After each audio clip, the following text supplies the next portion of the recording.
Well, former NFL guard Wayne Hawkins is living with the effects of the brain injuries he suffered as a pro football player back in the 1960s and 70s. Now he's turning to a local medical facility for help.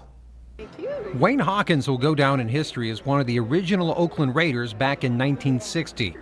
But his commitment to excellence would come with a lifelong price. This all occurred because when he played 10 years with the Raiders, and during that period of time he sustained 20 concussions and 1 coma. Even though Wayne officially retired in 1971, the long-term effects of his gridiron traumas didn't set in until the start of the 21st century when he was diagnosed with a traumatic brain injury.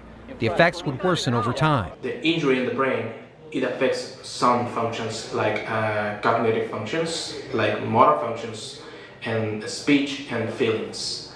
I mean, he cannot walk, he cannot talk as well, like a normal person. After a number of unsuccessful treatments, the Hawkins turned to stem cell therapy at Giostar in Algodones in a series of 3 visits this year. We're giving you stem cell transplant to give it a second chance to regenerate certainly tissues in the body, okay, and also to help to stop the progress of the conditions like chronic and degenerative disease and neurological conditions. The treatments not only neutralized the worsening effects of his brain damage, but also reversed his longtime conditions of high blood pressure and hypertension. He's been on drugs, 14 drugs since April, since the stroke.